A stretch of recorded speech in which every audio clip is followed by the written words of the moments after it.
비트코인 왕자입니다. 해외로 비트코인을 한번 검토해 보겠습니다. 이번에 반등 이후에 상단에서 잘 지켜주고 있거든요. 결국에 여기는 박스권 형태로 볼 수 있습니다. 박스권 형태이면서 어느 구간이 망가지지 않고 있냐, 여기와 여기 이렇게 이제 가격선에서 지켜주고 있는데 아직은 괜찮아요. 오늘 망가지고 있는 일부 코인들은 여기가 다 붕괴되고 있습니다. 혹시 보셨나요? XRP나 뭐 도치코인, 뭐 헤데라 이런 코인들이 다 무너지고 있거든요. 비트가 어제 반등 2% 주고 나서 오늘 장중에 2%까지 떨어졌지만 다시 마이너스 1% 정도로 축소가 되고 있는데 최대한 버텨줬으면 좋겠습니다. 여기가 깨지면 어떤 증상이 일어나냐면 오늘 하락하고 있는 XRP, 자, 이런 식의 붕괴가 이어질 수 있습니다. 그러면 단기 낙폭이 커질 수 있겠죠? 지금 해외만 그런 게 아니고 국내도 마찬가지예요. 국내에서 떨어지는 코인들이 지금 다수 10%가 넘어가는 코인들이 많거든요. 도치코인도 오늘 10% 떨어지고 있고 기존에 잘 갔었던 코인들 거의 다 빠진다고 보시면 될 것 같아요. XRP도 거의 9%에서 10% 하락이거든요. 이게 장중에 10%가 넘었죠. 그래서 비트코인 기준으로 보면 결국 이런 자리랑 똑같습니다.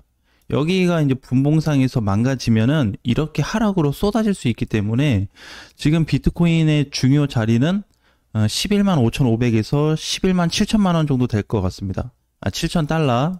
그래서 이제 기준값은 이제 여기부터 여기까지 상당히 좀 신경을 써야 되는 구간인 거고, 만약에 여기가 망가지면 일시적으로는 다 어느 정도 수익권인 코인들은 빼고 나가셔야 됩니다. 어쩔 수 없어요. 그리고 수익 중이지 않은 코인들은 조금 더 봐야 되고, 만약에 여기 붕괴가 없다고 한다면 계속 관망하면서 홀딩이 가능합니다. 비트코인 입장인 거죠. 대신에 어떻게 여기에서 신규 관점으로는 불가능합니다. 왜냐면 비트코인이 여기가 깨지면 안 된다 그랬잖아요. 여기도 지금 위험하고요. 깨지면 위로는 여기를 지금 못 뚫고 있잖아요.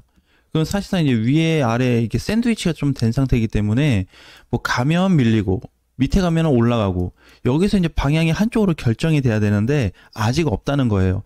그러면 우리가 이제 현실적으로 볼 수 있는 거는 이번 주는 이탈이 되지 않는다고 가정했을 때, 이탈 안 되면 결국에 다음 주 종가가 중요해집니다. 다음 주 종가로 확인할 수밖에 없어요. 그러면 종가로 확인할 수 있는 건 두 가지인데, 전체적으로 방금 얘기했던 11만 5,500짜리에서 7,000짜리가 망가지냐, 그거하고 전체 비율이 떨어졌냐, 그걸 좀 따져봐야 됩니다. 지금까지 비트코인이 계속 이런 식으로 올라왔잖아요. 그래서 우상승 계속 올라가는 구조인데 전체 비율이 바뀌었다는 거는 상승의 가능성이 거의 없는 걸 얘기합니다. 상승인데 하락 반전형을 얘기하는 거거든요. 그래서 만약에 여기가 붕괴된다든지, 붕괴가 되지 않았는데 비율적으로 하락 포지션이 발생이 됐다면 그냥 무너지는 쪽으로 보셔야 됩니다. 근데 이거에 대한 결과를 지금은 얘기할 수가 없고 다음 주에 종가 확인 후 가능할 것 같아요. 현재까지는 괜찮습니다. 근데 뭐 꼭 이런 코인들만 그런 게 아니고 대표적인 게 그 XRP도 그렇지만 헤데라도 적게 빠지진 않거든요.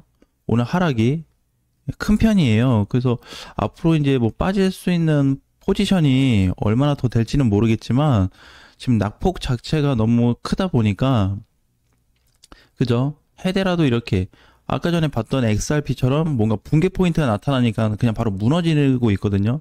그래서 지금은 좀 무거웠던, 이번에 잘 올라갔던 코인들 관심 있게 보셔야 되는데, 제가 여기서 추가로 한 가지 말씀드리고 싶은 거는 뭐 다 얘기할 수는 없습니다. 일부 특정 메이저 코인들 있죠. 메이저 코인들 어떻게 되냐면 물량 조심하셔야 됩니다. 제가 걱정하는 것 중에 하나가 비트코인이 뭐 안 깨지고 뭐 지켜주고 뚫지 못하고 막 이런 거 다 괜찮아요. 근데 그게 문제가 아니고 이런 코인들이 영향을 받거든요. 결국에 비트가 상단을 뚫어주지 못한다는 전제 조건 하에 보면은 여기서 어떻게 상승해주고 눌렸다가 상승 조정받고 다시 가줬으면 아마 헤데라나 XRP도 뭐 에이다 같은 코인들도 물량이 들어오면서 다시 슈팅이 나왔을 겁니다. 근데 이게 지금 해당이 안 되잖아요. 그럼 반대로 뭐가 될까요? 비트코인이 지금 단기 고점이다. 거기에 따라서 이번에 올랐던 헤데라나 XRP가 여기도 단기 고점이다. 그러면 이제 어떤 증상이 있냐면 물량이 다시 쏟아질 수 있습니다. 이번에 들어왔던 이번 물량 있죠. 이 작은 물량이 그대로 다시 반납이 될 수가 있어요. 이게 지금 주의를 해야 되는 부분이에요.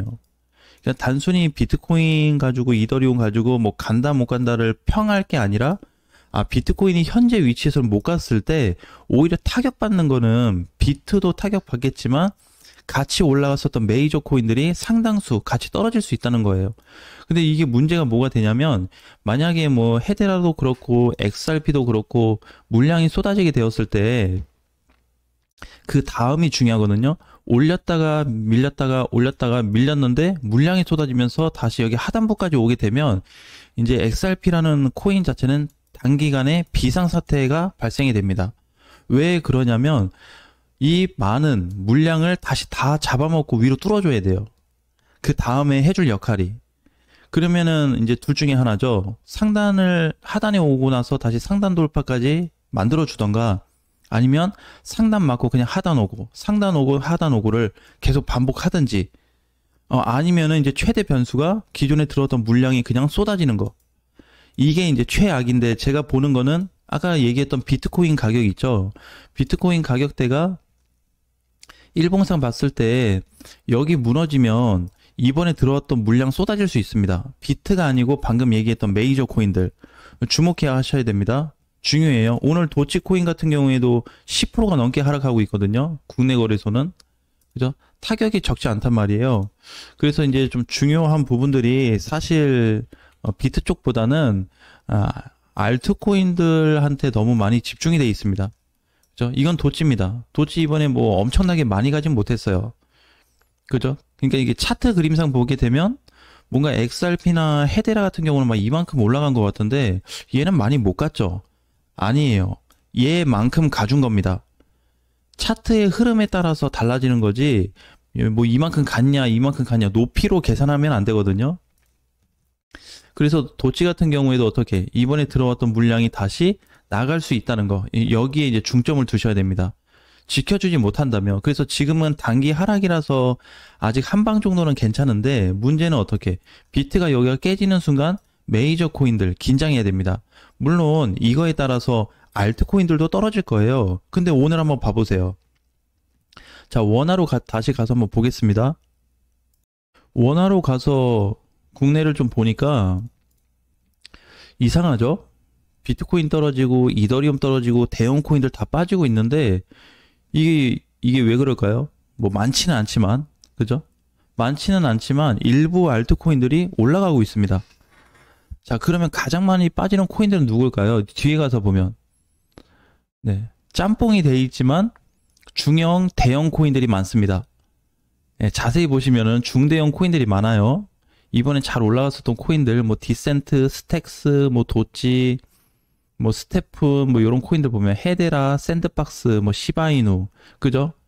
거의 다 뒷포지션에 돼 있어요. 그래서 지금 가장 많이 빠지는 게 일반적인 우리 기본으로 못 갔던 알트코인들은 한 4에서 5%대를 거의 하락이 되고 있고 그렇지 않은 거는 대부분 다 많이 빠지고 있어요.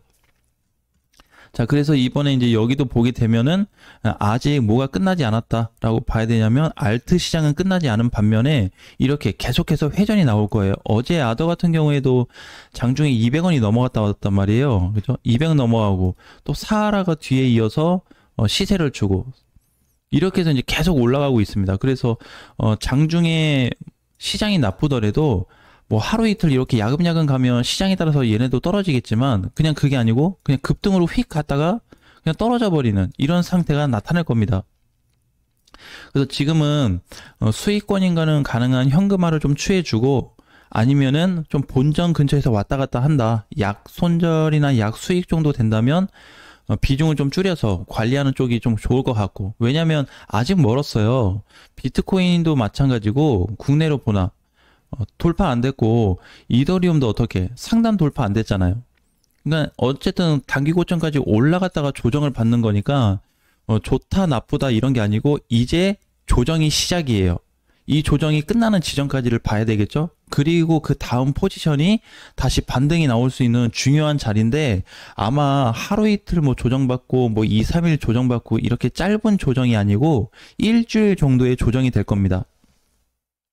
항상 이제 비례가 돼요. 그러니까 이더 기준으로 치면은 반등이 거의 50에서 60%가 나왔기 때문에 이거에 따른 조정이 나오려면 현재 최소한의 10% 조정은 나와줘야 됩니다. 현재 위치에서 적게는 5, 많게는 한 10% 정도 조정 받으면 이 정도 눌렸다가 이렇게 다시 올라갈 수 있겠죠. 자리를 잡아주겠죠. 네, 이런 형태가 나오던지.